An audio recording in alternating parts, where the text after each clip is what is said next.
position. They could literally walk to the op. Commander Rich Davis, for security not his real name, wasn't sure it was luck.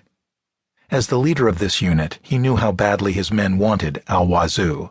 They were keyed up. A mile hike wasn't much. Davis would have preferred a 3-hour uphill slog. 3 hours wouldn't tire them out, but it might calm them down, might help them focus, might help them merge. The Greeks had a word for this merger that Davis quite liked: ecstasis, the act of stepping beyond oneself.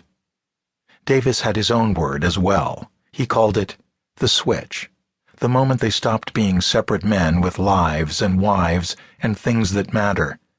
The moment they became, well, there's no easy way to explain it, but something happened out there. Plato described ecstasis as an altered state where our normal waking consciousness vanishes completely, replaced by an intense euphoria and a powerful connection to a greater intelligence. Contemporary scientists have slightly different terms and descriptions. They call the experience group flow. It's a peak state, explains psychologist Keith Sawyer in his book Group Genius. A group performing at its top level of ability. In situations of rapid change, it's more important than ever for a group to be able to merge action and awareness, to adjust immediately by improvising. Whatever the description, for the SEALs, once the switch was flipped, the experience was unmistakable. Their awareness shifted. They stopped acting like individuals and they started operating as one, a single entity, a hive mind. In the high-stakes hot zone that is their job, this collective awareness is, as Davis says, the only way to get the job done. And isn't that peculiar? It means that on the night in question, during a critical mission to capture and not to kill, an altered state was the only thing standing between Al Wazoo and a preemptive double tap to the chest. As isolated individuals with fingers on the trigger, someone was bound to twitch. But as a team, thinking and moving together, intelligence got multiplied, fear divided.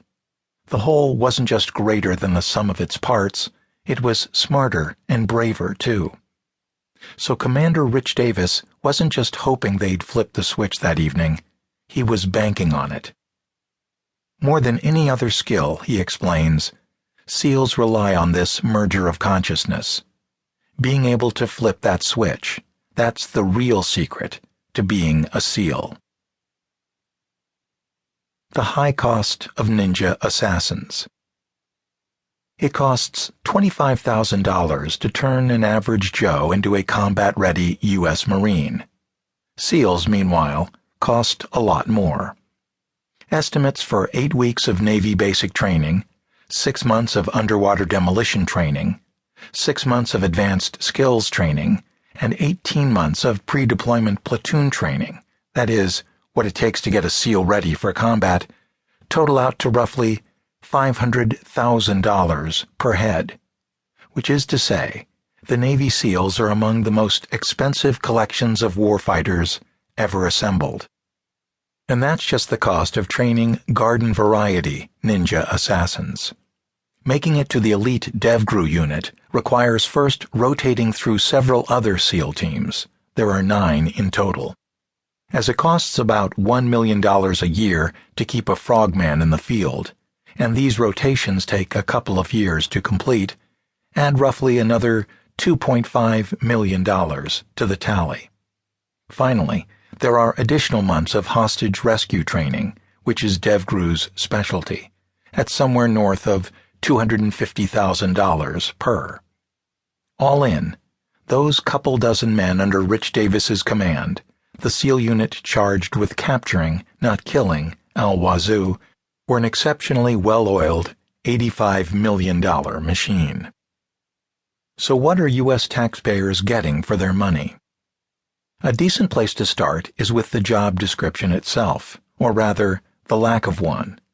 SEALs are multitasking multi-tools. As their official website explains, there is no typical day at the office for a Navy SEAL.